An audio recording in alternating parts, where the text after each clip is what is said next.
ब्रह्मा जी से दक्ष की अनुमति पाकर देवताओं और मुनियों सहित भगवान शिव का दक्ष के घर जाना, दक्ष द्वारा सबका सत्कार तथा सती और शिव का विवाह। ब्रह्मा जी कहते हैं, नारद तदंतर मैं हिमालय के कैलाश शिखर पर रहने वाले परमेश्वर महादेव शिव को लाने के लिए प्रसन्नता पूर्वक उनके पास गया और उनसे इस प्रकार बोला, वृषभध्वज, सती के लिए मेरे पुत्र दक्ष ने जो बात कही है उसे सुनिए और जिस कार्य को वे अपने लिए असाध्य मानते थे उसे सिद्ध हुआ भी समझिए। दक्ष ने कहा कि मैं अपनी पुत्री भगवान शिव के ही हाथ में दूंगा, क्योंकि उन्हीं के लिए यह उत्पन्न हुई है।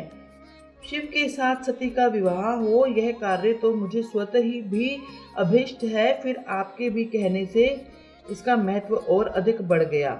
मेरी पुत्री ने स्वयं इसी उद्देश्य से भगवान शिव की आराधना की है और इस समय शिव जी भी मुझे इसी के विषय में अन्वेषण कर रहे हैं, इसलिए मुझे अपनी कन्या अवश्य ही भगवान शिव के हाथ में देनी है। विधात भगवान शंकर शुभ लगन और शुभ मुहूर्त में यहाँ पधारे, उस समय मैं उन्हें शिक्षा के तौर पर अपनी पुत्री दे दूंगा। वृषभध्वज, मुझसे दक्ष ने ऐसी बात कही और अतः आप शुभ मुहूर्त में उनके घर चलिए और सती को ले आइए। मुने यह बात सुनकर भक्त वत्सल रुद्र लौकिक गति का आश्रय ले हंसते हुए मुझसे बोले, संसार की सृष्टि करने वाले ब्रह्मा जी, मैं तुम्हारे और नारद के साथ ही दक्ष के घर चलूंगा। अतः नारद का स्मरण करो, अपने मरीच आदि मानस पुत्रों को बुला लो।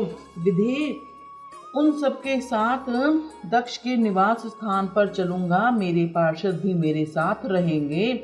नारद, लोकाचार के निर्वाह में लगे हुए भगवान शिव के इस प्रकार आज्ञा देने पर मैंने तुम्हारे और मरीच आदि पुत्रों का भी स्मरण किया।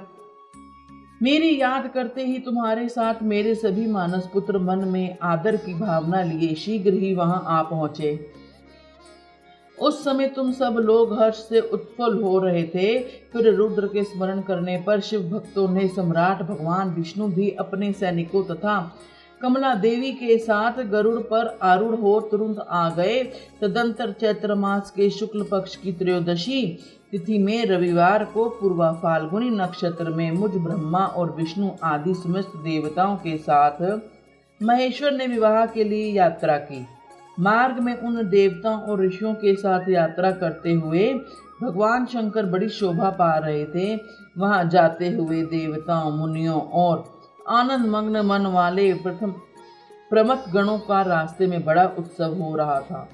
भगवान शिव की इच्छा से वृषभ, व्याघ्र, सर्प, जटा और चंद्रकला आदि सब के सब उनके लिए यथा योग्य आभूषण बन गए। तदंतर वेग से चलने वाले बलवान बलिभद्र नंदी केश्वर पर आरूढ़ हुए।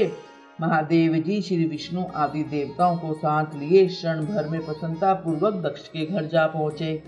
वहां विनीत चित्त वाले प्रजापति दक्ष समस्त आत्मीय जनों के साथ भगवान शिव की अगवानी के लिए उनके सामने आए। उस समय उनके समस्त अंगों में हर्ष जनित रोमांच हो आया था।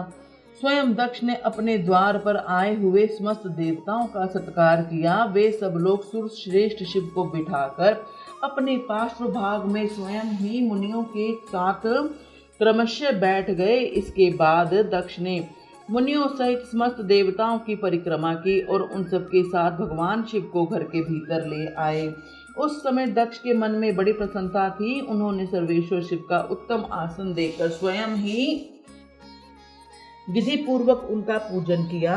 तत्पश्चात श्री विष्णु का, मेरा, ब्राह्मणों का, देवताओं का और समस्त शिव गणों का भी यथोचित विधि से उत्तम भक्ति भाव के साथ पूजन किया। इस तरह पूजनीय पुरुषों तथा अन्य लोगों सहित उन सब का यथोचित आदर सत्कार करके दक्ष ने मेरे मानस पुत्र मरीच आदि मुनियों के साथ आवश्यक सलाह की। इसके बाद मेरे पुत्र दक्ष ने मुझ पिता से मेरे चरणों में प्रणाम करके प्रसन्नता पूर्वक कहा, प्रभु आप ही वैवाहिक कार्य कराएं। तब मैं भी हर्ष भरे हृदय से बहुत अच्छा कहकर उठा और वह सारा कार्य करने लगा। तदंतर ग्रहों के बल से युक्त प्रशुभ लग्न और मुहूर्त में दक्ष ने हर्ष पूर्वक अपनी पुत्री सती का हाथ भगवान शंकर के हाथ में दे दिया। उस समय हर्ष से भरे हुए भगवान वृषभध्वज ने भी विवाहिक विधि से सुंदरी दक्ष कन्या का पाणी ग्रहण किया। फिर मैंने श्री हरि ने, तुम तथा अन्य मुनियों ने, देवताओं और प्रथम गणों ने भगवान शिव को प्रणाम किया और सबने नाना प्रकार की स्तुतियों द्वारा उन्हें संतुष्ट किया। उस समय नाच गाने के साथ महान उत्सव मनाया गया। समस्त देवताओं और मुनियों को बड़ा आनंद प्राप्त हुआ। भगवान शिव के लिए कन्यादान करके मेरे पुत्र दक्ष कृतार्थ हो गए। शिवा और शिव प्रसन्न हुए तथा सारा संसार मंगल का निकेतन बन गया। हर हर महादेव। इस प्रकार सती खंड का शिव विवाह संपूर्ण हुआ। ओम।